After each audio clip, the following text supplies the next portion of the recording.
Hi, this is Tony Robbins. Welcome to Creating Lasting Change, the 7 master steps for maximum impact. Listen, I want to thank you for joining me in this program. You and I are about to begin a journey. And that journey is one of the most exciting and fascinating ones that I've experienced in my life. And that is the journey into the human psyche, into understanding what makes us do the things we do. Why is it that human beings can be so generous and yet so mean? What is it that makes us say we want to do one thing and then live our life in a totally different way? What creates those internal conflicts and how can we resolve them, even more importantly? I mean, why would a person like a guy like Wesley Audrey, did you hear about this man? An African-American man is in the subway of New York with his 4-year-old and 6-year-old son and daughter, when all of a sudden beside him, he sees a young white college student who starts to go into seizures and worse, falls onto the subway track, smacking his head, bleeding. And as this is occurring, it's like a movie. The subway train is coming full speed. Instinctively, Wesley pushes his kids away and dives on top of this man to try to save his life. The train literally comes over the top of the two of them, missing Wesley's body and head by 1 inch. Think about it. What would make a man instantly be willing to sacrifice his life for a stranger? And yet contrast that with somebody who takes pleasure in other people's pain, somebody who lives for torturing someone else physically, mentally, or emotionally, and feels a sense of joy or significance from that. And both types of people live in this world, don't they? Is it our background? Is it our environment that shapes that? Well, if that were true, then you have to answer this question.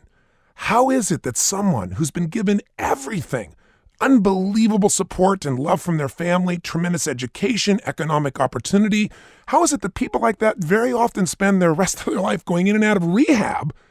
And then you have people that have been given nothing. Their dignity has been taken from them. They've been punished in ways that are abusive, inhuman, mentally, emotionally, physically, you name it. And very often those people find a hunger inside, a drive to learn, to grow, to give. And they often become the people that inspire us most in the world. We know the stories of the Oprahs of the world. You know, she wasn't given things. But see, the illusion that our society has tried to teach us is that we are our biography. Biography is destiny, that the past equals the future. But at any level of personal honesty, we know this isn't true. But today, that is the model that drives most people, right? Why am I the way I am? Look at my past and blame something in the environment. But what that does is put us in a circular fashion of constantly finding something to blame, and ultimately, at some level, we blame ourselves and nothing changes. I'm here to say that the path to creating lasting change is a very different path than blame. And it's not finding the excuses, it's finding the decisions that you can change your life. It's being willing to identify the patterns that have stopped you. And with this 3-decade obsession, I've had a unique privilege in that my laboratory for understanding human behavior has not been like a Freud where I'm dealing with just one type of person, really mentally ill people. I've had that privilege as well. But I've dealt over the last 30 years with more than 3 million people from more than 100 countries in this world, from the most successful people you can imagine to the most challenged. I've been in situations where I'm doing a seminar for a group of business executives, and all of a sudden this person who's been in an institution starts splitting personalities, a multiple personality disorder person with 52 personalities, and Diane Sawyer is there filming my business environment, and I got to figure out how to turn that person around right now. And I did. Took them a year to follow up to make sure that the changes lasted. And they interviewed the psychiatrist and said, how is this possible? And he says, it's a miracle. I can't explain it to you. She never split again. Or, somebody who all of a sudden their partner comes up and tells me, my partner, I got his notebook here and I read this and I read the notes and it's the person's plan for killing themselves and their children. And I got to do something right now to turn them around. Or in 911, when I'm in front of the room and I've all of a sudden that morning, we have at 3:00 in the morning, we're in Hawaii, and I get the phone call that the buildings have just been destroyed and more than 4,000 people, they thought at that time, had died. And out of that, in my room, we have more than 200 New Yorkers and more than 45 people that lost their entire company, all their friends, their family, their loved ones. And we got a group of people that are celebrating because they have a different belief structure, people thinking it's the end of the world, the end times have arrived. Watching people fight, celebrate, cry, and I've got to make a difference right now. The tools I'm going to share with you in the next few days, I've used in practical ways and dramatic ways, and you can do them as well. I'm not special. But once you master these fundamental tools that we're going to learn in the next 10 days, you're going to be able to make changes that you once thought were impossible. Make changes that you may have thought would take years in a matter of hours or certainly within a few days. This process is called human needs psychology. And when you understand it, your appreciation of human beings, both their challenging behaviors and their beautiful behaviors, will expand geometrically, and your ability to make a measurable difference is going to soar. And I can tell you, as a result of using these tools over the last 30 years of my life, certainly the last 15, I've become the guy that gets the call when the fire is burning. When the athlete is burning down on national television and he can't get himself back on the court, and I got to do something right now to produce the result. And that's part of what's honed these skills. I had to produce results in the moment, or when the son or the daughter or the man or the woman is suicidal, and I got to do something right now. And, knock on wood, it's been 30 years. I've not lost one out of thousands of situations, not one suicide. That doesn't mean I won't someday. I probably will. It's human will. People can make their own choices. But by understanding these needs, I've been able to consistently produce this result. I get the call, true story, when the President of the United States says, I'm going to be impeached in the morning, potentially. What do I do? And my answer is, could you call me sooner? But you got to do something. You got to help. And you're not going to be perfect in every situation, but you can make a difference. You can make the shift occur. Now, the beginning of my cycle of making these changes started out in an interesting way. I wasn't a traditional psychologist or psychiatrist. I'm still not. What I was a person that loved people, and I hated, as I do today, to see suffering. I mean, if you picked up this program and you want to make a difference for other people, you and I must have the same heart. At some level, you probably can't stand to see people in pain. And you want to do something. You feel a need. Maybe it's, somebody in your family, or maybe it's a total stranger. For me, honestly, it's just about anybody. So that made me have this obsession to look for tools that could make a difference. And as I began to find some tools that were just evolving at that time, cognitive therapy was expanding at that point, Gestalt, hypnosis, especially Ericksonian approaches, if you're familiar with that, neurolinguistic programming or NLP. In the late 70s, these were things that were really growing, and I was just a kid. But as I started to dig into these things and educate myself and find people that were the best in the world at this, I would be so disgusted with a traditional psychologist that might be hanging out with someone for 7 years to deal with a phobia when other people were resolving it in 15, 20, 30 minutes or an hour and really having it work. So in the beginning, I honestly was somebody that attacked traditional psychologists, because I was a young punk kid and I thought I had all the answers, but I was already helping people. In fact, I built my reputation by challenging traditional psychologists and psychiatrists on the radio live. I would say, listen, give me your worst patient and I'll handle them in less than an hour. Give me somebody you worked on for years. That was my code, my approach. Obviously it comes from wanting to try and prove yourself and being immature. Today, that's obviously changed. I've begun to appreciate all the different approaches to psychology and psychiatry. And while I may have preferences, I know everything adds value. So yes, I'm passionate about alternatives. And what I want you to see here is how effective they can be. And the reason I created this program is, today I'm on a different side of the fence. Chloe Madonis is now my partner. Between us, we've trained now over 100,000 therapists around the world. Chloe is an extraordinary human being, has helped me refine my material and teach it to therapists around the world. After all, I've put out all these different programs over the years, and if you're familiar with my Inner Strength films, you know that we have made these films of the interventions I've done over the years, some of the most dramatic ones, where I've taken on people that are in, quote, impossible situations, where nothing has worked for years, sometimes decades or more, where people are on the verge of suicide or their relationship's about to end, and I've been able to step in and create the change. And in these films, we follow up and show that this isn't just change for a moment. This miraculous moment affects their psyche and affects them long term. So we follow up with them 2 years later, 3 years later, 5 years later. And I'm really proud to tell you that the American Psychological Association, the American Counseling Association, the National Association of Social Workers, the American Psychiatric Association, the American Associations for Marriage and Family Therapy all provide continuing education credits for the required continuing education of anyone who wants to be a therapist and stay licensed by studying my work. So we're really helping to make a difference in that area, but I wanted to do something different here. What I want to do here is say, come with me behind the curtain and let me show you not just what I did in that therapeutic intervention, but what do I do in all of them? What's the common thread between all of these situations that can help you make a change in situations that seem impossible or difficult? That's what creating lasting change is about. And that can be learned through these 7 master steps. Again, there's no perfection in anything, but my experience is that if you can use all these tools by understanding the person in more depth first, everything changes. So what do I have to bring to the table for you? Well, in the 3 decades that I've been studying human behavior, I haven't just looked at it from traditional training. Having been with 3 million people now from 100 countries, I've seen everything you can imagine.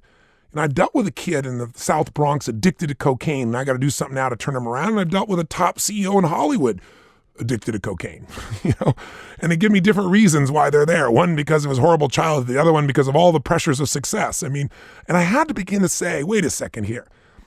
All these human behaviors, there are patterns here. The things that I've learned and heard about are wonderful, but let me witness what works. And I've had a chance to have a laboratory where I'm working with such a diverse population of people. And in that process, I really became more the why guy. I've been asking the question for 30 years, why do people do what they do? People often come to me sometimes and say, well, hi, you're Tony Robbins. Well, I think what you do is really good, but I don't need any motivation. And I'll say, well, that's great because, that's not what I teach. And they'll look at me. I say, I'm the why guy.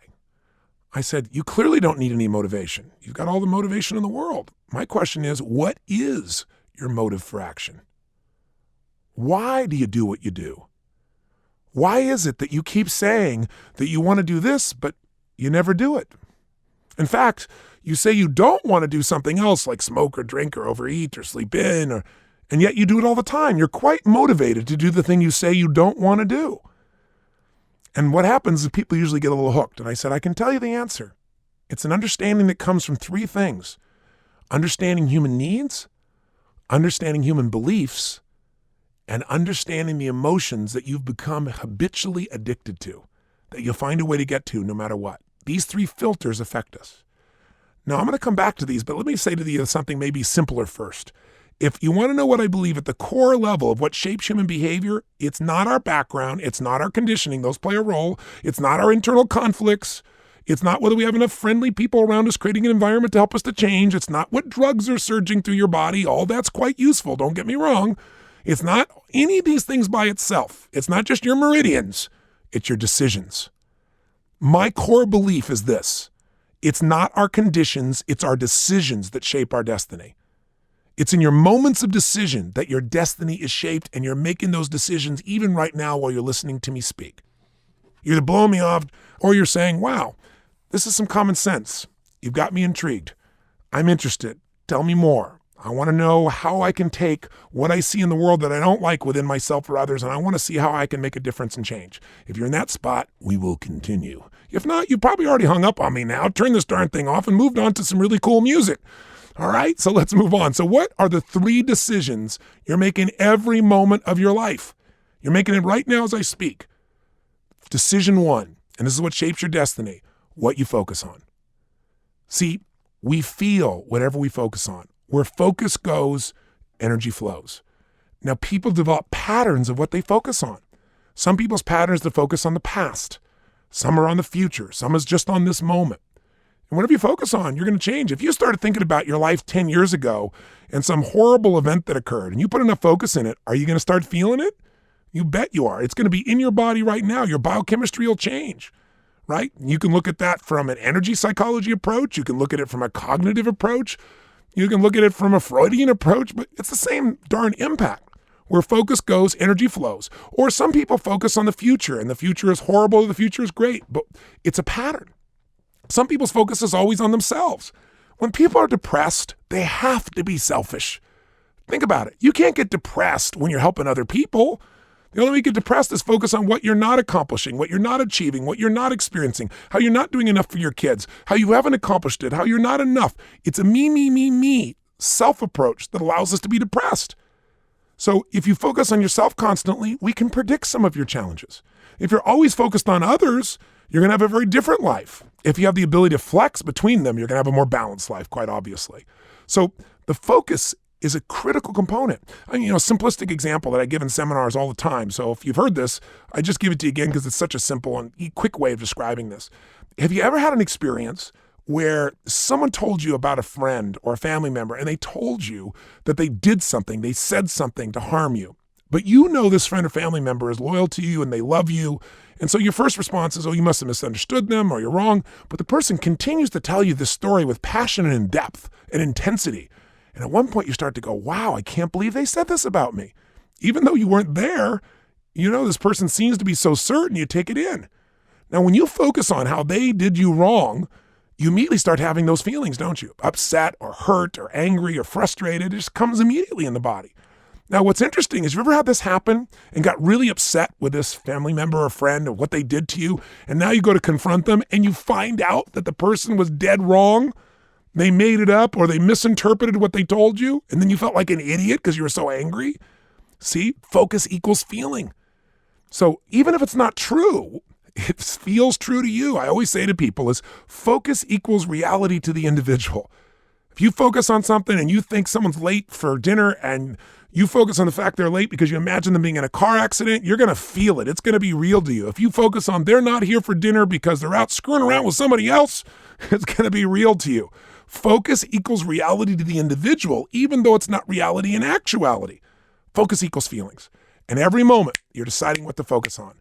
Now, the minute you focus on something, the second decision happens in milliseconds in your brain. It happens either consciously if you direct it or unconsciously if you don't. And that decision is, what does this mean? What does this mean?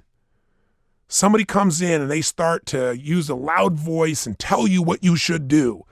Does that mean they hate you? Does that mean they've abused you? Does that mean they're having a tough day? See, whatever meaning you create is going to instantly change how you feel about something. And feelings are the fuel of life. Feelings, human emotion, is the basis of a quality life or a painful life. That's what we're really shifting more than anything else. That's what fuels our behavior, our actions. That's what gives us the experience of our lives that we enjoy or that we dislike or even hate. If something happens and you focus on it, the question is, right now, is this the end or the beginning? If you decide in a millisecond this is the end, are you going to feel differently than if you think this is the beginning of a relationship? Are you going to behave differently from that emotion? You bet you are. Or if something that seems to happen in your life that's disappointing or frustrating or seemingly horrible, is it God punishing you? Or God challenging you? Or God rewarding you? Or does it have nothing to do with God? Is it karma? Is it, you deserve it? If you think you deserve a pain or a problem, you're going to deal with it very differently than if you think this is you being challenged by God to become more, to give more, to create more. See, whatever meaning we give, that's what controls our life. Meaning is the answer. You want to know who one of my great heroes is in life? Pick up a book called Man's Search for Meaning by Viktor Frankl. You probably already have read it. It's an old classic, but if you haven't, you deserve to take it in. One of the great things that Viktor Frankl believed was that human beings always have free will. We can make a decision. We can choose to believe something new. We can choose to take another action. We can choose to feel the conflict inside of us and resolve that conflict, not just say I'm doomed for life by my biochemistry or by my childhood experiences. There's a brilliant man in this area. See, if we want to shift our life, we got to shift what we focus on consistently, the meanings we give it, and the actions we take. Are you going to pull back as your action or move forward? Are you going to give up or break through? It's all a decision. So my belief is these three decisions shape your destiny. If you look back on your life, you can look at moments in your life where if you made a different decision, your life would be totally different today. Can't you? I mean, can you think of a situation where if you made a different decision, you'd be different physically or mentally or emotionally, you'd have a totally different relationship or career or life? We cannot deny when we're honest with ourselves that this power has been given to us by life, by God, by nature, whatever you want to call it. We have the power to decide anew. And in that free will, in that choice, in this moment, we can shift everything. What human needs psychology brings to the table, I believe, is an understanding of what's controlling these three decisions in you. Because it's great to say, yeah, I got to focus on better things and I got to come up with better meanings and I got to take better actions and that'll all create better results and I'm going to feel better. But why do I make decisions the way I do? And how do I get to the controlling forces? What I've been passionately driven to find is, what are the invisible forces that are controlling all of your decisions? And that's what's controlling your destiny. So let me take it to the next step. If we really believe that decisions shape our destiny, then what are the invisible forces that shape our decision? And I say invisible forces not to sound so mythical or overly dramatic, but if you think about life, the things that affect us most in life are invisible forces.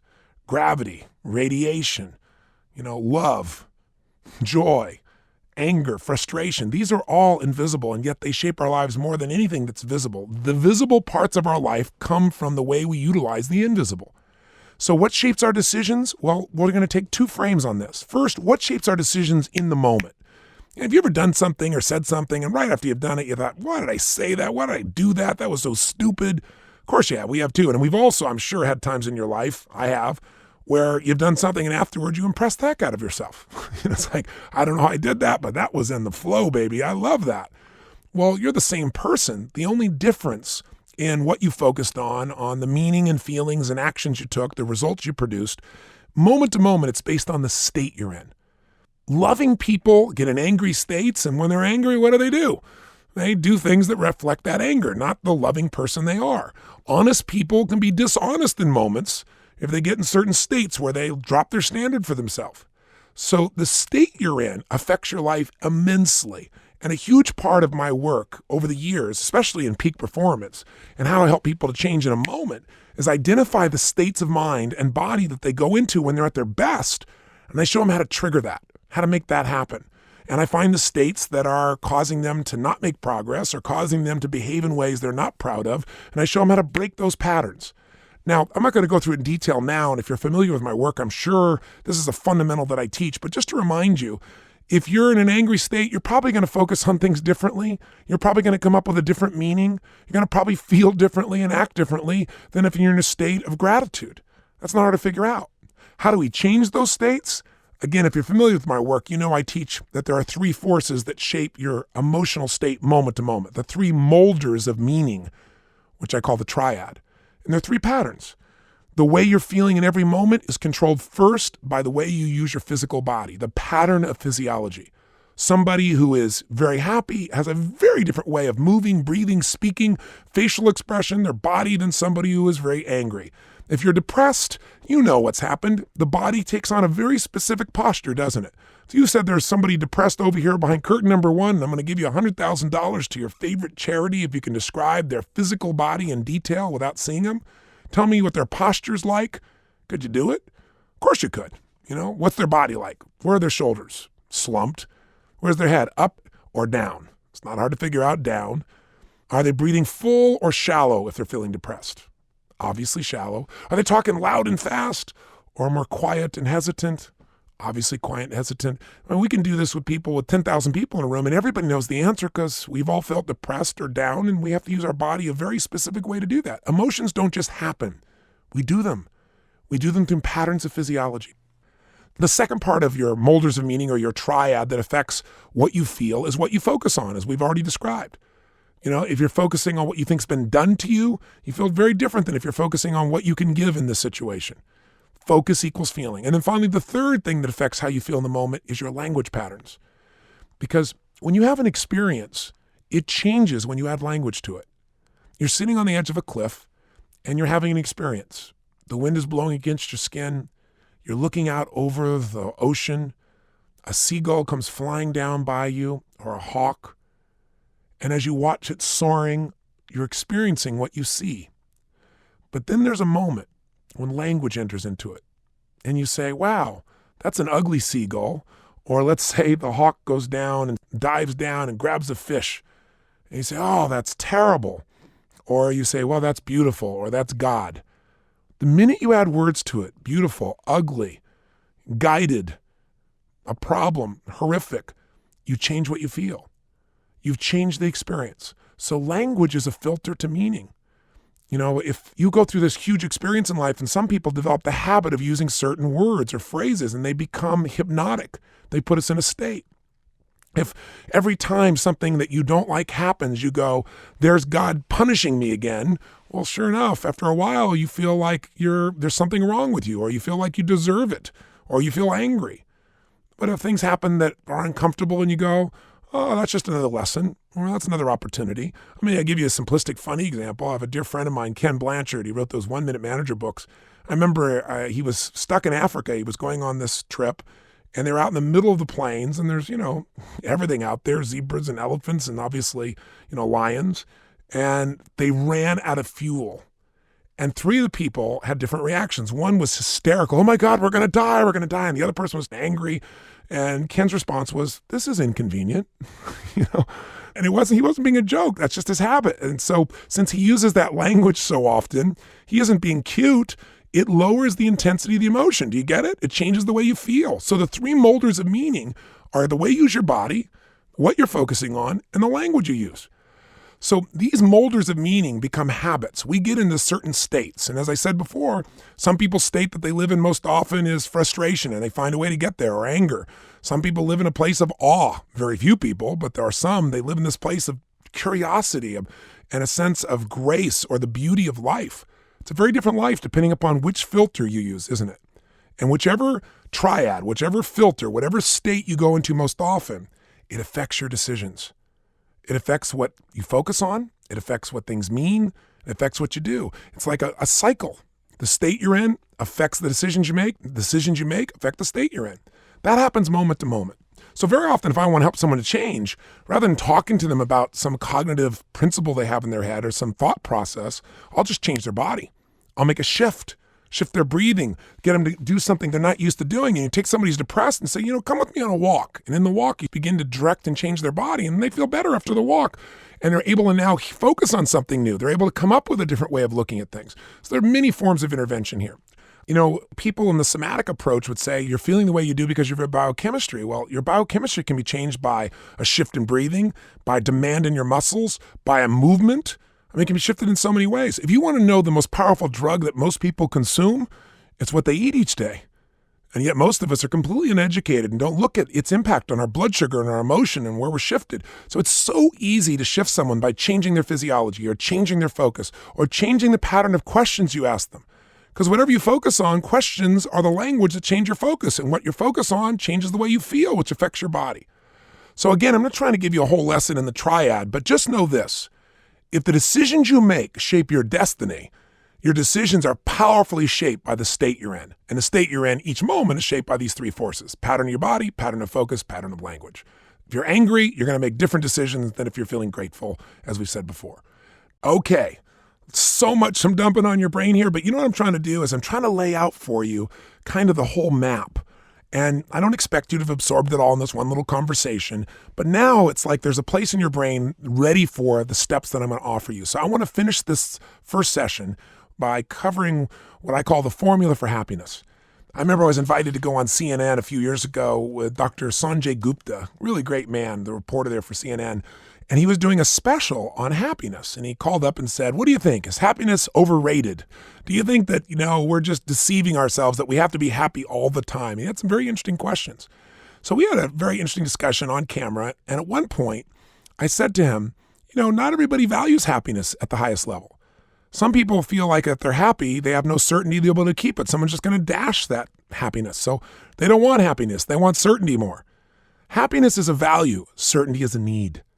Remember what I said? People will violate even their own values to meet their needs. Some people think being happy means that you're insignificant. You don't understand the complexities of life. So they don't want to be happy. Their body sure would like it, but they'd rather be significant. And having complex understandings of life makes them feel more significant. So I said, no, not everybody values happiness. But in our nature, it's certainly there. Look at any child. So I said, here's the secret. I can give you right now the formula for happiness. And he looked at me like, oh, yeah, sure. And I said, I know it sounds like hyperbole, so let's test it with you. And I want you to do the same thing as I'm speaking with you right now personally. I want you to think in your own life, think of an area of your life you're really happy about. Now, some people don't use the word happy. An area of your life you're pleased with. Right now, what's an area of your life? Even if you're not thrilled with your life, even if your life has a lot of challenges in it, if you broaden and look at all the areas of your life, your body, your emotions, your sense of meaning, your relationships, family or friends or intimate, your work, your career, your finances, your spirituality, your connection with your creator and nature, your sense of celebration in life. There must be some area you're really pleased with, and probably lots. Think of one right now. And so I said to him, tell me an area of your life that you're really, really pleased with. And he said, my children. I love my children. And he has one child, and he had another one, I believe, coming up that was in the hopper, so to speak. And I said, well, that's beautiful. And you could see him smile from ear to ear. And I said, tell me, why are you so happy in your relationship with your kids? And before he did, I wrote down 4 letters. I wrote LC, which stands for life conditions, equals BP, which means blueprint, or your mindset, or your core expectation of how life's supposed to be. So I just wrote the letters up there. And he said to me, I love my children. They love me, and it's just so much fun to be with them. And it's exactly what I envisioned, of what being a father would be. I just love the entire experience of being a dad. It's perfect. So then I pointed the letters and I said, then you're happy right now because you're living this happiness formula. Your current life conditions, your LC, your life conditions, are equal to your blueprint. Your core expectation about how life should be with children. It matches, so you're very happy.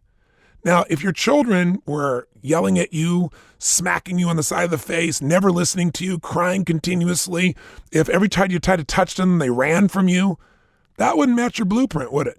And you'd be pretty darn unhappy in that area of your life. So let's look at an area you're unhappy with. What's an area you're not happy with? And I said, I'm sure you're Mr. Sanjay Gupta, so you're very happy with everything. But if there's an area you're not totally pleased with, what would that area be?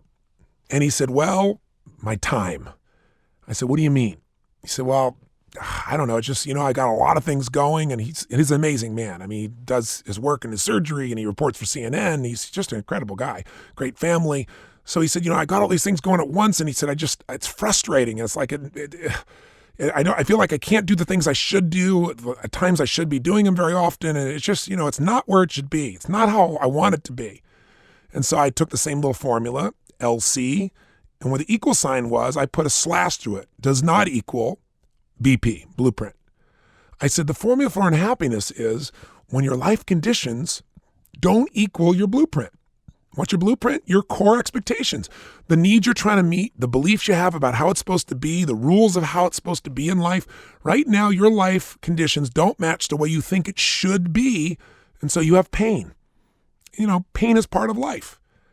But I said, if you could shift your life conditions to where they matched your blueprint, you'd be pretty darn happy, wouldn't you? I said, how would you do that? He goes, well, I don't know. It's kind of overwhelming. I guess if I said no to some things I've been saying yes to, if I didn't do a few things, then I'd have a little more free time, and I think it'd be more balanced. I said, okay, well, that kind of gives you a direction that would move you closer to your blueprint and closer to happiness.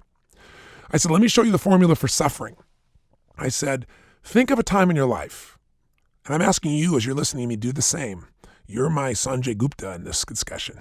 So I want you to think of an area really happy. Why are you happy in that area? Isn't it true because your life conditions kind of meet your core expectations? It may not perfectly. By the way, if your life is even better than you expected, then you're over the moon.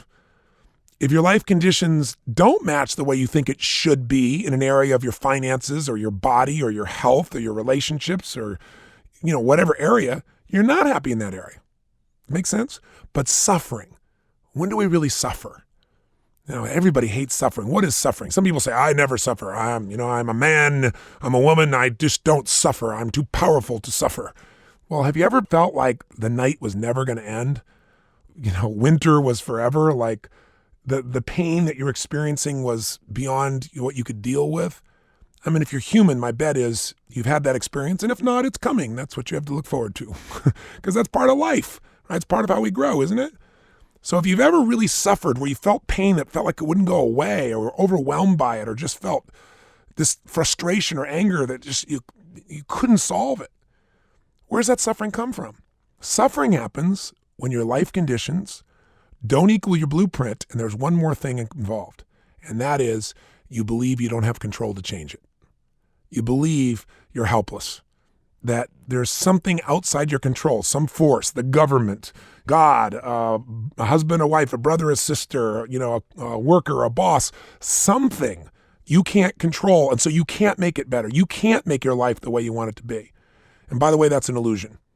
You say, well, how can you say that, Tony? Was this positive thinking? No, we can't always control the events of our lives, but we can control what it means to us. But to do that, you have to understand that when you experience pain, and if you experience suffering, which is intense pain, you really only have three choices. Follow me on this. First choice that most people pick is blame something.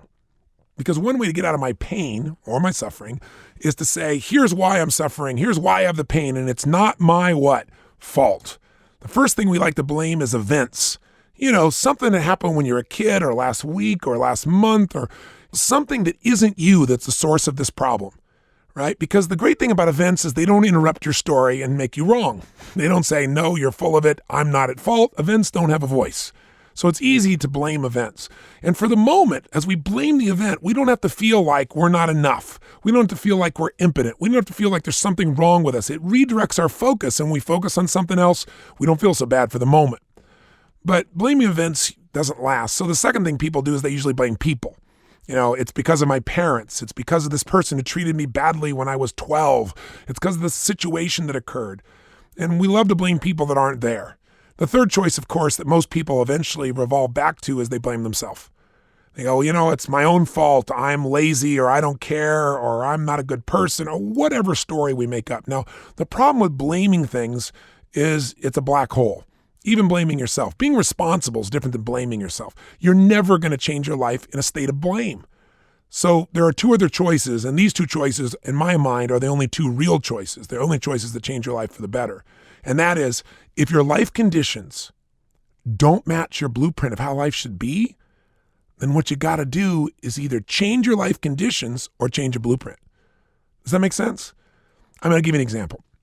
Let's say you know someone and they're in such pain, you want to help them, and you can't understand why they're so angry all the time.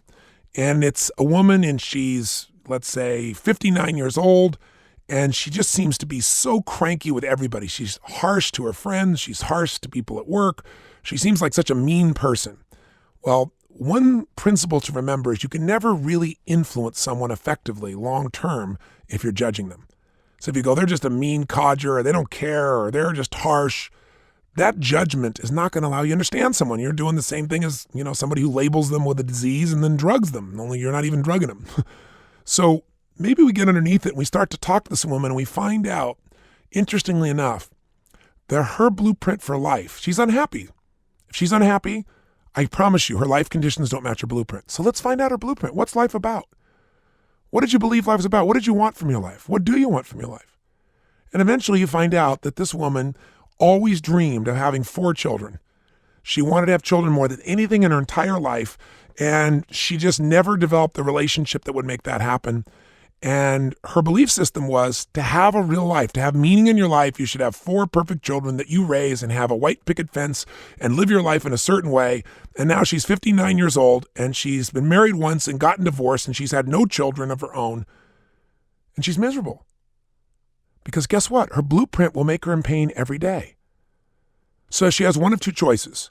She either has to change her life conditions and have a child, which at 59, barring a medical miracle, is probably not going to happen, or she's got to change her blueprint, or she's going to stay miserable as long as she lives. Does that make sense? Yes, we can drug her and numb her or try to make her feel good, but we haven't dealt with the problem. This is the source of her problem. Life doesn't match her blueprint, so she has to change her life or change her blueprint. So guess what? In this case, she's got to change her blueprint or she's going to stay in pain. Maybe her blueprint is, I can have children, I can raise them, but they're going to be kids I mentor. Or I'm going to adopt at 59. Or who knows, maybe medical technology will catch up and she can change her life conditions as well. But shoot, she's going to be 80 years old when her kid's 21. So I don't know if that's the best approach, but to each their own. My point is, if you're suffering, change your life conditions or change your blueprint. I talked to a woman the other day. She raised her hand and she said, I was talking about how to create change, and she got very forceful and intense with me. She goes, "You're making it sound like it's so easy to change." She said, "My boyfriend, I've been with him 13 years and he keeps cheating on me. He keeps saying that he has to have many women in his life. He does it all the time. Oh, what am I supposed to do? Just change my state and be happy about it?" I said, "I don't think I ever recommended that." And she was so upset. She wasn't upset with me, right? She was upset with her life. Her life conditions don't match her blueprint. So I said to her, "How do you want it to be?" She goes, well, I was expecting we'd get married and live our life together and we'd go make a difference. And, I'm a massage therapist and I do herbology and I thought he was going to help me with this. And I said, but he's not. And he hasn't for 13 years. I said, well, how can you be upset with him at this stage? You either have to change your life conditions, which is you got to say to him, no more, it's over between us, or it's over between us if we can't commit to one another, or you got to change your blueprint and stop complaining about it and saying, okay, this is the life that I want. But living in this never land when you're making yourself crazy is not going to make your life any better. Step up, make a decision. What is more important to you? How do we get there? See, this is where you start to make change. Until we address this truth, we're going to have ourselves in a state of frustration. I'll give you one of the most dramatic examples, and then I'm going to let you go for this day since I've dumped so much on you. And tomorrow we'll start fresh, and I'm going to walk you through the 7 master steps and how to make a change with this woman I just described, because I didn't finish there, obviously. I had to do some things to help her make this shift. I'm giving you the 30,000-foot view. But I'll give you one of the more dramatic examples. I remember I was doing one of my Date with Destiny seminars, which is one of my favorite programs that I do. I take a couple thousand people and we go for 6 days. You got people from all over the world, usually 40 or 50 countries. We're translating usually 4 or 5 languages simultaneously. And I love it because you never know what's going to happen. Because when you have that many people and you have you can have a business executive, and then I've got, let's say, Anthony Hopkins, the actor here, and then I've got a child, a young person here, and I've got somebody that's incredibly challenged and somebody incredibly successful, and you never know what's going to happen, and it's pure magic as we go through and discover our forces of destiny. These people discover what needs are driving them. They discover all the beliefs that are controlling their thoughts, their feelings, their emotions, their behaviors. They discover the emotions that are dominant in their life that are the filters they're experiencing their life from, and then we change it. They shift it consciously. They figure out how to line up their life with their blueprint by changing their blueprint or changing the life or changing both to something that's updated, not some old thought you got from 10 years ago that's still guiding you and making you crazy. We got to update, don't we? So I'm having this experience, and there's a point in these seminars where invariably I'll ask, who here is suicidal? And the room kind of looks. And the reason I do that is because in any room of 2,000 or 3,000 people, no matter how successful they are, there's always a half dozen to a dozen people that are suicidal. And before I got to that point, during one of the stretch breaks, this woman came up to me and she said, oh my God, I need you to read this. This is my partner's book. People have a little notebook that they write their notes in. And she said, I didn't need to read this. I picked it up by accident. I thought it was mine, but look. And the woman's face was ashen. So I didn't know what it was. I opened the book, I look at the page, and there is this description of this man, her buddy, who's describing how he's going to kill himself and his children. And the process was laid out in detail. So without going through the gory details, I think you can imagine my state change. I thought, oh my God, obviously we got to do something. So I said, go ahead and sit down and I'm going to call on him. So I come after the break and I say, who here is suicidal? And then I usually pause and say, I love suicides. Come on, who's out there? Just to break the pattern. And there's this nervous laugh and some people kind of gasp. And I said, the reason is because if you're suicidal, it's clear that you have a set of beliefs and values and rules and emotions and needs that are in conflict at a massive scale, and you're in such pain that you're considering not being here. I don't mean this room, I mean life. And I want to bring somebody and I want to show how they're wired and then show you how to change it. And I've been doing this for 30 years. Trust me, I can help. So raise your hand. You can help yourself. Let's do it. And gradually, you'll get 1 or 2 hands and then become safe. And then usually 5, 6, 7, sometimes a dozen hands. And I'll call on these people and I'll ask them to tell me why they're depressed, why they're suicidal. And you hear some amazing stories. And then I usually pick one and make an example. But as I'm doing this, the man's notebook, his name was Bob. And so each person I say, well, what's your name? No Bob. So I listen to their story and I go to the next. Finally, I've gone through everybody, no Bob. So I finally say, Bob, I read your notebook. Are you out there? Because I didn't know what he looked like. And then I said, come on, Bob. I said, step up. I said, let's deal with this. And gradually this man about 20 rows back stands up right on the edge of the aisle. And my brain was blown because you know how sometimes you have an expectation. I'm thinking, what kind of person would you picture? Someone's going to kill themselves and their own children, for God's sakes.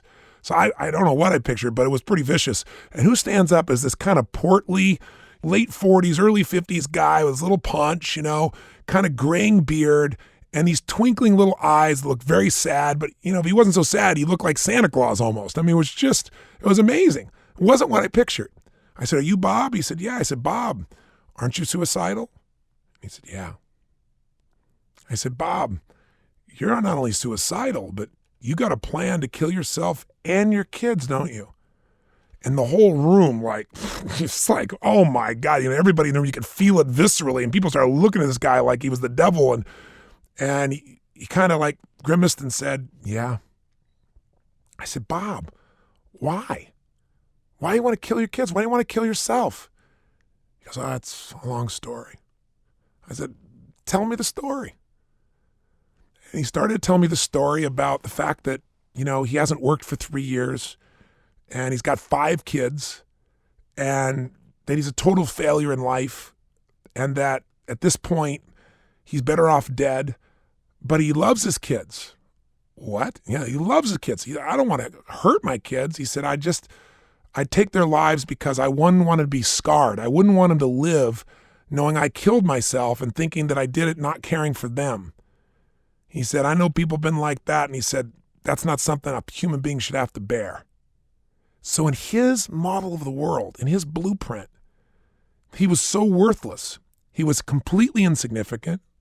He was not capable of being deserving of love because he had not taken care of his wife and his kids and provided for them.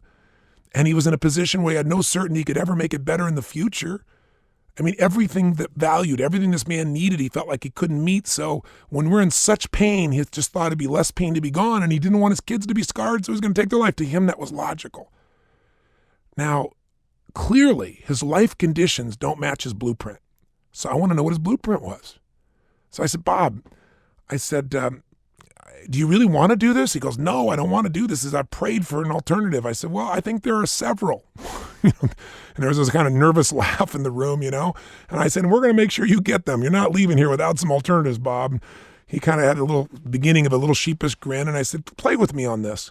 I said, tell me what you thought life would be like. I said, have you ever been happy? He said, not in, I don't know, probably a decade. I said, well, tell me what you were like when you were happy. Tell me what you thought life would be about. He said, well, I used to ride a Harley. And the whole audience, couldn't believe it. Bob rode a Harley? I mean, he looks like this guy you never imagined. He goes, yeah, I used to ride a Harley, and I used to raise hell. And all of a sudden, as he does this, as he focuses on those days, focus equals feeling, right? His whole state changes. His body changes. His language changes. He goes, yeah, I was kind of a hellraiser, and he said, I had so much fun. I mean, life was fun, man. Life was the open road. Life was about freedom, man. Every day was new and different. You knew what was going to happen. And he said, my wife was my girlfriend then. And he said, frankly, we used to just do it, man. He said, I used to take her and put her on the pool table and we just go at it. And he said, no, I just love my life. And all of a sudden, Bob looks about, 15, 20 years younger and a different guy. And he's not looking depressed. I said, Bob, are you depressed right now? He goes, no, and he starts to laugh. I said, feel like taking your own life? He goes, no, just the state change. All of a sudden, he's focusing on things differently. He's coming up with a different meaning just in the moment, right? He's starting to feel different. He's starting to, maybe have some different decisions. Now, that's just for the moment. That's not going to change this guy. We got to get into his model of the world.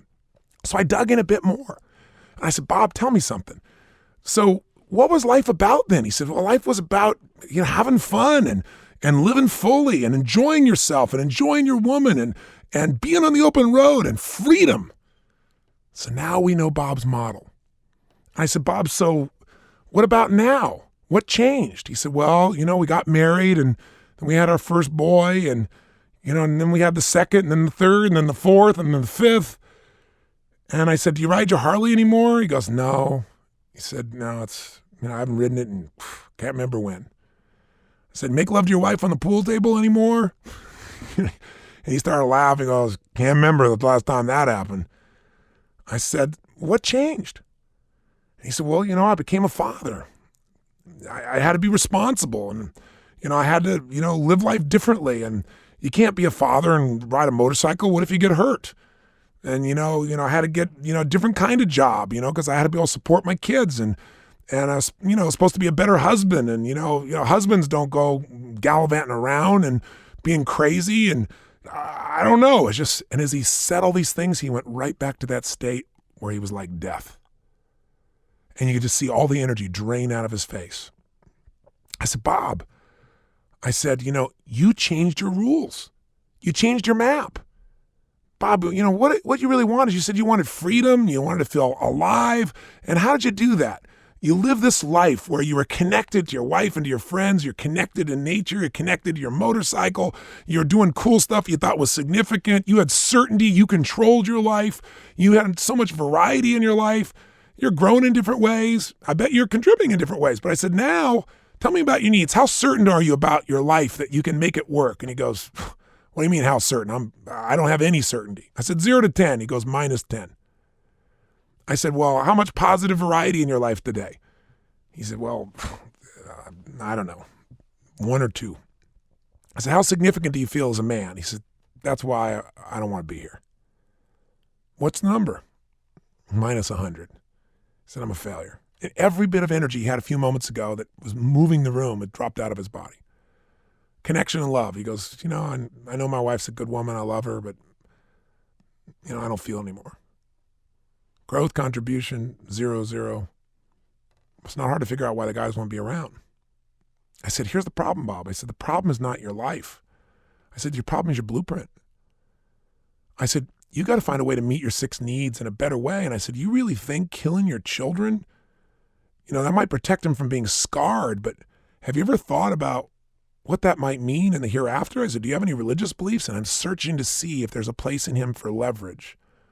A place where there can be a shift, a place where I can make changing a must, not a should, where the change will happen not because I'm there, but because his own belief systems take over, where the conflict inside of him, he values something more to make him live than to make him die.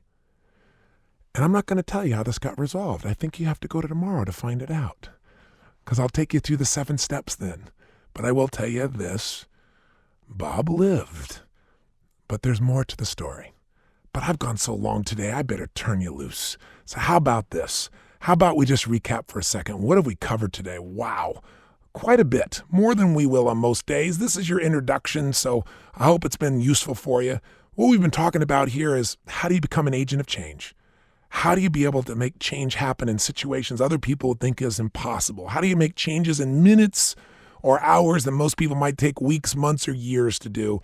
And then we've begun to expose you now to the 3 decisions that shape you. What are you going to focus on? What does it mean? And what are you going to do? By the way, how important are those 3 decisions for Bob right now? By focusing on the wrong thing is giving it a negative meaning that he's worthless, has made him feel like he doesn't want to be here, and what he's about to do if we don't intervene is not pretty, to say the least. We've talked about what affects us in the moment is the state we're in. When Bob's in this state where he's remembering being on his Harley and he's focused on that, his physiology changes, his language changes. Bob's a different guy. He'll make a different decision. But Bob goes back to focusing on how he's done nothing, he's failed his kids, his life is terrible, his life is worthless. Then his body changes, his emotion changes, and he could make a really terrible decision for himself and others. We've said, though, that changing someone's state in the moment might change them for the moment. If you're going to change them long term, got to change their blueprint. Got to change their model of the world. Got to find out which of those 6 needs is driving them, and maybe there needs to be a shift in those, which one they value most. Or maybe we just need to shift the belief systems. The map's outdated. Need some new beliefs or some new rules. Bob clearly needs some new rules. He thinks that the only way he can be worthwhile as a man is to provide a certain income, and since he's not doing that, he's worthless. He's failed to realize the difference he can make with his children just by loving them and being in their presence, regardless of his income or his job. He's missing out on the connection with his wife. By the way, I asked him, I said, Bob, what about your wife? He said, oh, she'll be fine. That's why he's not going to kill her. She'll make it through this, interestingly enough. We've talked about the needs, the 6 needs, the map, about how to get there. And we've talked a bit about the emotions that guide us. And now we've talked about the formula for happiness. Your life conditions equal your blueprint. The formula for unhappiness. Your life conditions do not equal your blueprint. And the formula for suffering. Your life conditions don't equal your blueprint, and you believe you can do nothing to change it. You're helpless. Your 3 choices: blame events, people, or yourself, or the only 2 real choices: change your life conditions. Change your body, change your relationship, do something now, or change your blueprint. And Bob is our first instructional example, which we will continue tomorrow as we walk into the 7 master steps of ultimate change, ultimate impact. I hope I've hooked you. I hope you're with me.